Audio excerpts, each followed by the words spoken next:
ஒரு வேஸ்ட்டான water bottle எடுத்து அதை இதே போல் கட் பண்ணி அதுக்கு மேலே ஃபெவிகாலை அப்ளை பண்ணி ஒரு துணியை நல்லா ஒட்டி விட்டு ஒரு டிசைனையும் சென்டரில் ஒட்டி விட்டிங்கன்னா ஸ்க்ரீன் எல்லாம் மடக்கி வைக்கும்போது அதில் மாட்டி விடுறதுக்கு ரொம்பவே ஈஸியாக இருக்கும், பார்க்கறக்கும் அழகாக இருக்கும். இதோட பேலன்ஸ் பார்ட்டை சென்டரில் ஹோல்ஸ் போட்டு இதே போல் மாட்டி விட்டு அதில் தண்ணி ஊற்றி கொத்தமல்லி தலையில் வேற கட் பண்ணி அதில் போட்டு விட்டிங்கன்னா பார்க்க ரொம்பவே அழகாக இருக்கும். கொத்தமல்லி ஃப்ரெஷ்ஷாக இருக்கும். காலி தீப்பெட்டியெல்லாம் இருந்துச்சுன்னா இதை கலர் பேப்பரால் ஒட்டி எடுத்துக்கோங்க. இதில் வந்து ரப்பர் பேண்ட் போட்டு பவுடர் போட்டு வைங்க.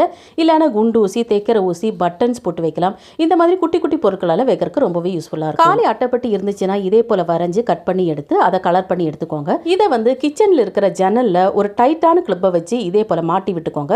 இதில் வந்து கிச்சன் டவல் நீங்கள் வைக்கலாம். பார்க்குறக்கே ரொம்பவே அழகாக இருக்கும், நீட்டாகவும் இருக்கும். யூஸ் பண்ணாத வளையல் இருந்துச்சுன்னா அதை லேஸில் இதே போல் மாட்டி விட்டு ஹேங்கரில் சென்டரில் வர மாதிரி இதே போல் மாட்டி விட்டுக்கோங்க. 4 வளையல் தான் மாட்டியிருக்கேன், உங்களுக்கு எக்ஸ்ட்ரா வேணும்னாலும் மாட்டிக்கலாம். இதில் வந்து ஹெட்செட், லெகின், ஷால் இதெல்லாம் மாட்டி வச்சுக்கலாம். வழக்கம் போல் ஹேங்கரில் பெரிய துணிகளை மாட்டி வச்சுக்கோங்க. இது எடுக்கிறதுக்கும் ரொம்பவே ஈஸியாக இருக்கும். தேங்க்யூ.